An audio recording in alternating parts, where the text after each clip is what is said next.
Hi, everyone.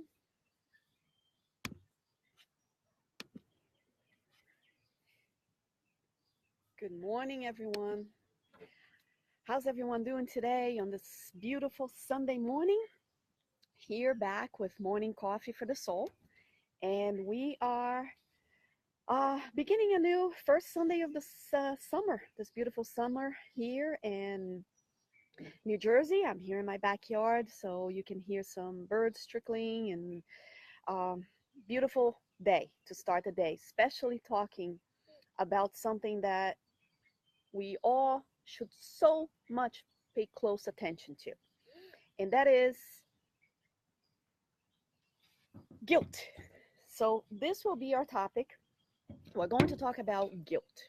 Who here feels guilty about anything? Anything we've done, anything we've said in the past, any routes that we have chosen not to take in life, and now we feel guilty that we didn't do that?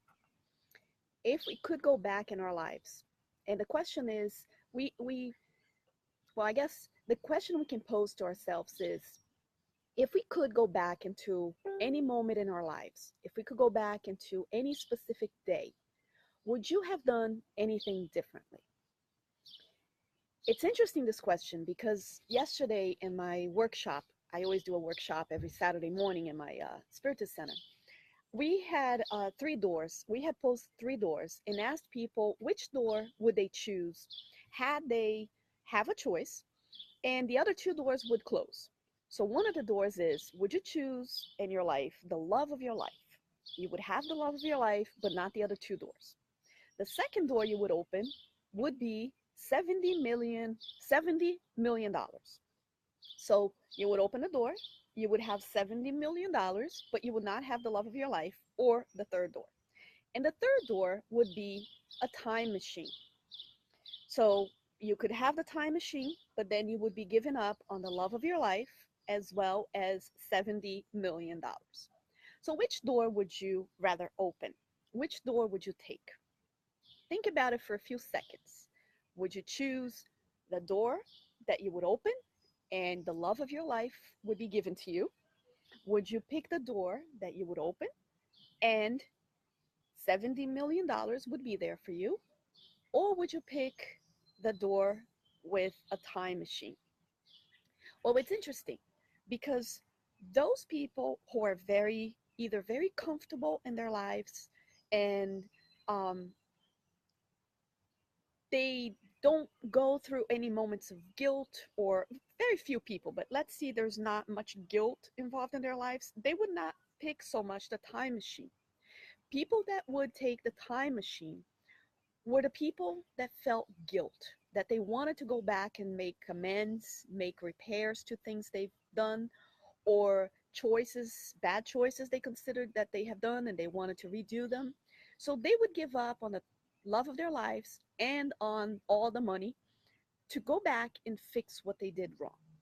So it's interesting because those people who did not have so much guilt didn't really think about the time machine. They mostly took the love of their lives or they took the money. And why would we want to go back in time? Why would we want to go back to fix anything if we did not feel guilt or remorse? And again, it's a terrible feeling. I think perhaps the worst feeling a human being can feel is remorse, which you would think of something you've done or said or didn't do and could have done and should have done, whatever it is that goes in your mind, and you said, if I could go back in time, that scene hurts me so much that I keep replaying that in my mind. I keep thinking about the actions I took or I didn't take. Perhaps I should not have said those words to this one person, or I'm confident that if I had taken that route that day, things would have turned out better. The problem with that is that guilt is one of the most corrosive feelings, corrosive emotions, let's put it that way, that will open up a set of behaviors, pretty much self deprecating behaviors. It would generate, any kind of guilt generates um, a lot of self worthless, really. People begin to blame themselves so much that they do not believe they're even worthy. They're not worthy as human beings. They've done something terrible.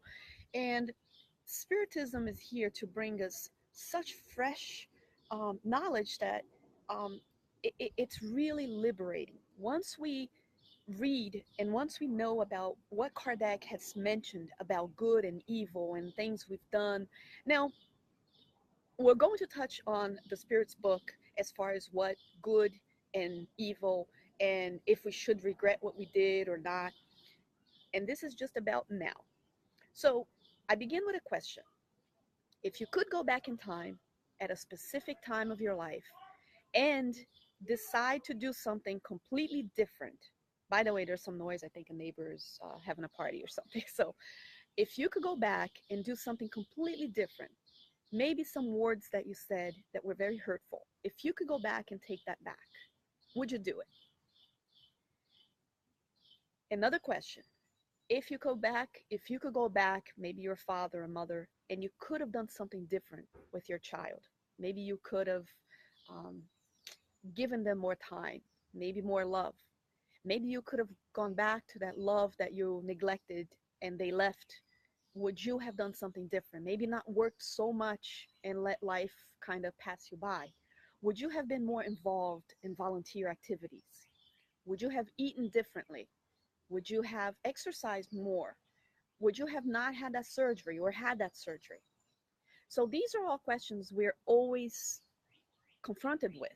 And these are real life things that if we can't bring the Spirit's book to our present, it's very hard to just have this beautiful theory, but not bring all the codification into our real life.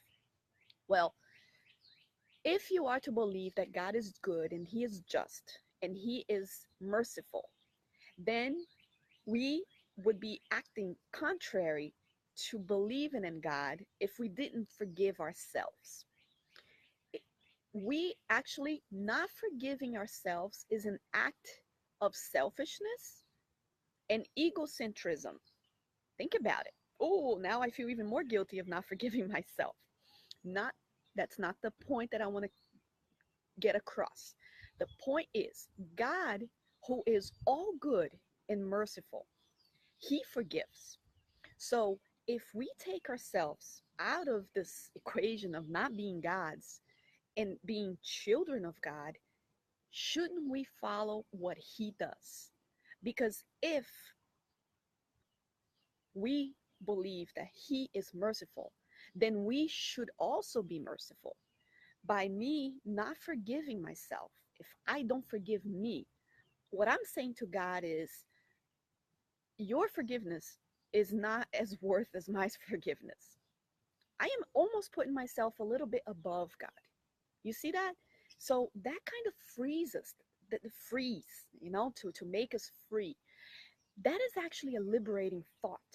Because once I put myself as I am so small compared to what God is, and He already forgave me, He doesn't blame me, He doesn't want us to feel guilty.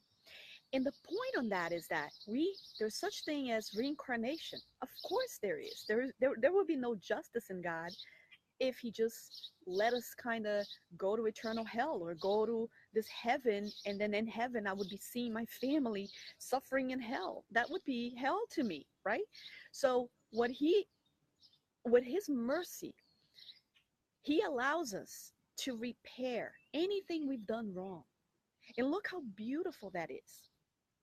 When we want to apologize to someone, when we truly feel hurt because we hurt others, that's that moment of guilt. And a little guilt is good for us to learn not to do it again.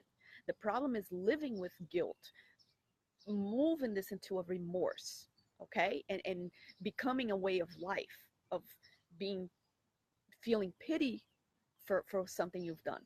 So when Kardec teaches us, when the spirits come and clearly says, you can always repair your mistakes. Don't live life if you have no power to repair your mistakes. Another life will be given to you in situations, precise situations, to put you in a position to repair your errors. Now, how beautiful is that when we reincarnate? So for me to have done something wrong, the first thing is for me to acknowledge that I did something wrong, correct?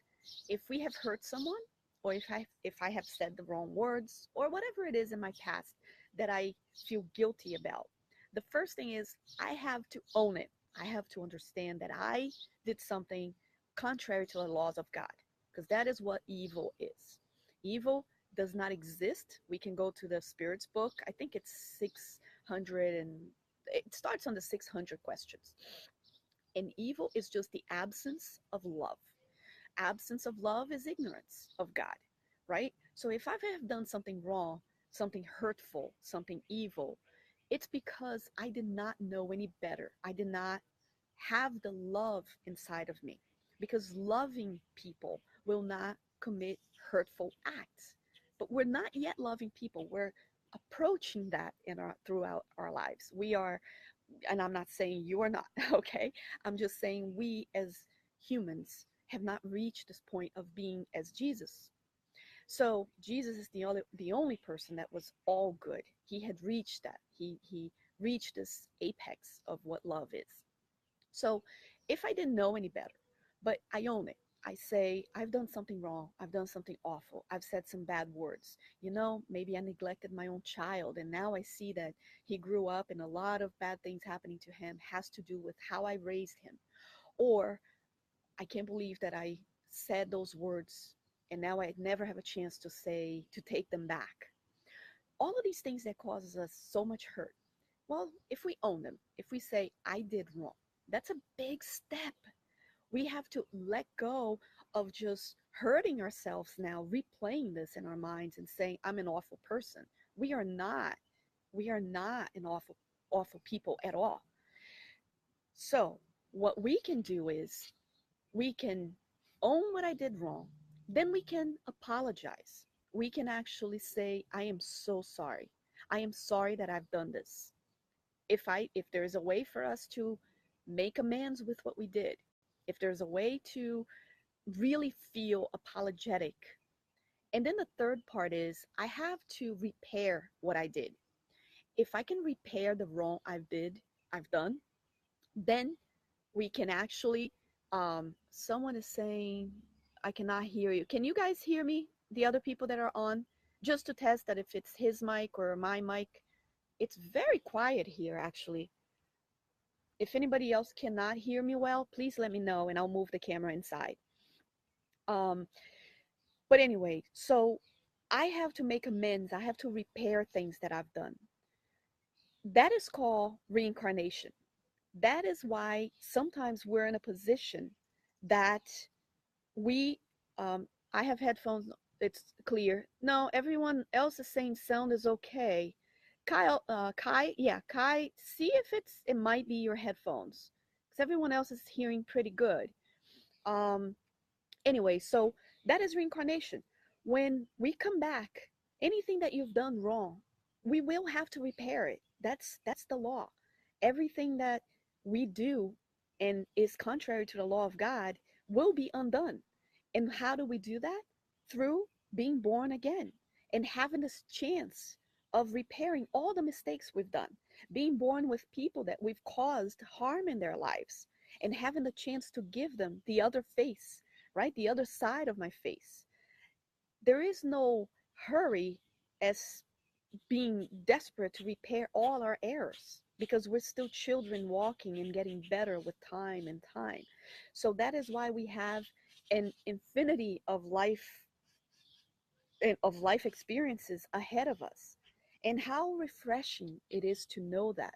How refreshing is it to know that if I can't go back in time, I will be given more time to repair my error, to repair my mistake. And that is why we have to let go of all this guilt feeling, of all this feeling that is so corrosive to our soul. Guilt is it's such a beginning of so many cancers, of so many illnesses.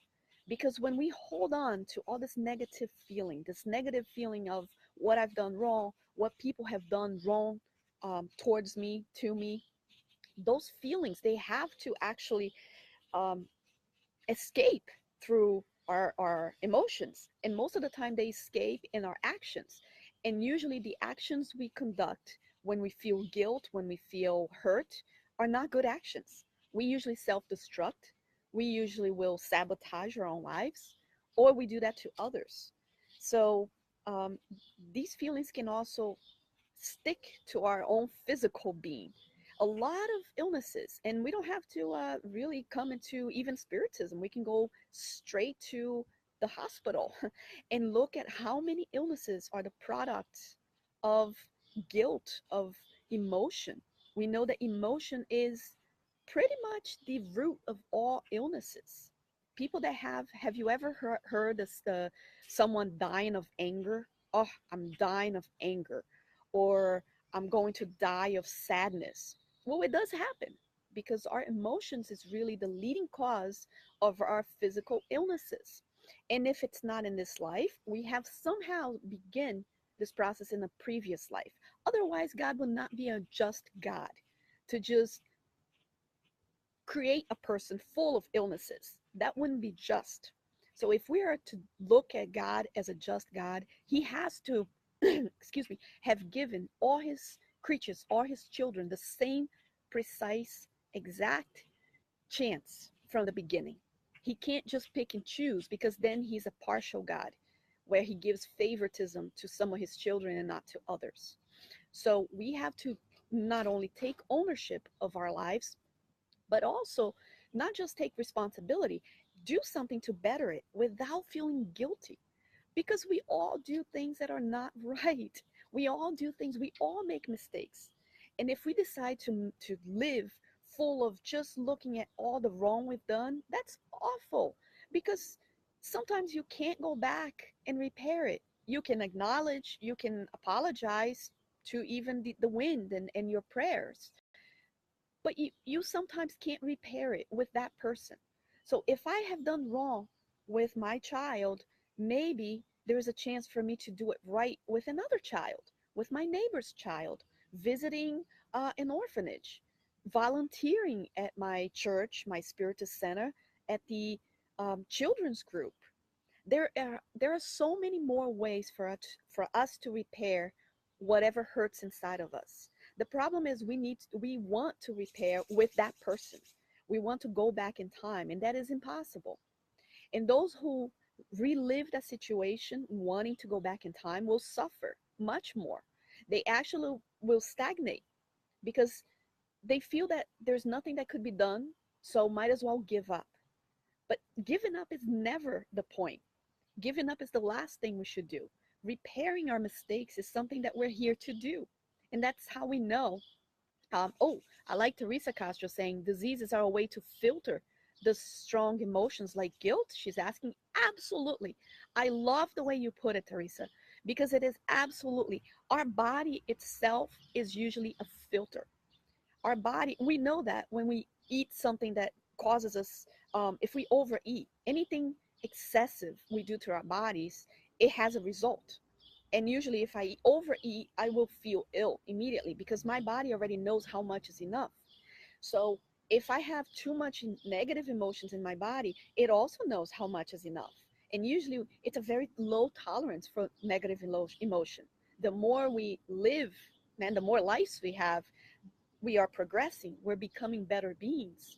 And then we don't need that much, the less negative emotions we'll be capable of having. So anything that's too much, it has to escape, it has to detox.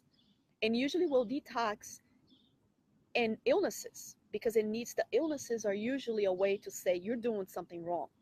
Every time we get ill or sick or have a disease, and I'm not saying in all cases, okay? There are many cases that are amazing spirits with missionary um, tasks in this world. There are way too many reasons for being ill or having an illness or a disease or anything like that. But most of them is a way for us to redirect whatever we were doing wrong. So it's actually a blessing. I always say that any kind of illness or disease or anything like that is not from an evil God. It's actually a way of healing our soul, perhaps at the expense of our body, but it is, in a way, filtering whatever is ill in our soul. So let's think of that phrase that we just said. Illnesses are most of the time a way to heal our soul using our physical bodies as a filter. Does that make sense? And if it doesn't make sense, we have to study all the five books of Spiritism, because if you do, it is impossible to not make sense. But if we just take this phrase, we might get angry about it. And the point is, you don't have to feel angry. You just have to understand it in a spiritual level, and life will be much lighter. Now, we have to believe in the merciful God. So if He is merciful to us, we are not Him. So we absolutely have to be merciful to our own errors, our own mistakes. Let's just think about that. If He is, who am I not to be? To really let go of these things. I cannot boycott my own happiness by these feelings of what I've done in the past. The one guarantee in life is that we are going to be beings that are as good as Jesus. In our past, we cannot go back. We can, Chico used to say, we cannot go back in our lives, but we can begin now and make a new ending to our story. So we can't change the beginning of our story. We can't change what has passed in our lives, but we can begin now, today, and make a conscious decision to say, you know, I am not going to boycott my own happiness. I am not an evil person. I am not someone who only does wrong. I am a child of God who is always progressing, who's always learning. I am going to understand the things I've done, and I wish I didn't. I am going to ask for forgiveness, whether to the person directly, indirectly, through prayer. Sometimes we can't, and maybe we'll cause even more harm trying to reconnect. But we can, in our own thoughts, in our own minds, ask for forgiveness. We can try to make amends. We can try to correct our errors. If there's a way to do that, do that. If you were mean to someone, try to be nice to them. Maybe now it's their turn to say, I don't want you in my life anymore. And we have to respect that. But we can begin to be nicer to others who will come around, come onto our lives. So there are many ways. We don't necessarily have to repair what we've done with the same people, but we can use that with the new people that are coming into our lives. So do not boycott your own happiness with feelings of guilt. Guilt, a tad of guilt, is just pain showing us we've done something wrong for us not to repeat it. That's all. Once you've learned that lesson, you have to let go. So, friends, I want to thank you all for this beautiful morning, for you being here with me. I know the past 2 weeks I wasn't here. I was lecturing in Florida and Massachusetts, so I had a few lectures exactly at the time that I would have been here. And that is really the only reason. If I have no way to get internet and to have access or the time to be here, that I won't be here. So I promise I'll try always my best to be here on Morning Coffee for the Soul. If you want to leave some topic suggestions here, our morning coffee goes from 20 to 30 minutes, and then we just, think about this topic and think about how amazing God is. Think about how amazing um, this doctrine that we have that can teach us and free us from so much. Listen to Kardec Radio. There's so much good stuff there. I wanted to say hi to a few of you that are here. And if you have any questions, now is the time. We have Chris Anastasia. Hi, Chris. Chris is such an amazing man. I met him in person, his mom as well. We have Teresa here. Hi, Teresa. How are you, my dear? And we have Nora. We have Teresa saying, I would choose the time machine, but to go forward, not back. Amazing, Teresa. That's a good place. And in a way, if we go far ahead with the time machine, what if we miss what was in between there? That's the tough part, because maybe we want to go all the way up, but do we want to miss all that in between time? So we got to think about that too. Sometimes it's good when we're in pain and we want to kind of fast forward things a little bit. But what if during that time is the best teaching material that you would have? So perhaps right now is really the best time that we should be at. Maybe we're here for a reason. We are today on this 24th. I think today is the 24th of June, 19. Oh my goodness, I went back in time. 2018. Maybe this is the day that I have to be living right now. This is the day, exact moment. And if I had forwarded this to a week ahead, I would miss. I would miss you guys. I would miss having you here on Morning Coffee for the Soul. So I want to be right here where I am. And as the future comes, great. It'll come in its own time. But good position there. Good way. Um, I think Kai, yeah, he said that it's better the sound. Luis Camargo is here with us. Hey, Luis. We have Raquel. Raquel's here. We have Deb, my Xará in Portuguese. That means she's, we got the same name here. Hi, Deb. And we have Patricia da Silva. Patricia's here with us as well. Hi, Patricia. God bless you. God bless you too. Thank you, friends, for this beautiful chance to be with you all. If you have any topic suggestions, leave it here. I'll be back on next Sunday, 8:30 in the morning. Make sure you join Kardec Radio or here and Facebook. I'll be here with you next week, again, talking about whatever topic you want to talk about. I'll do some research on it, and we'll bring it to you. Have a, have a blessed day. Have an amazing day, because you know what? We are amazing beings. Let's not look at ourselves full of guilt, full of remorse. Let's look at ourselves as people who deserve mercy. Mercy from God, and especially mercy from ourselves, because God already forgave us for whatever we did. But now, especially, we have to forgive ourselves. Thank you.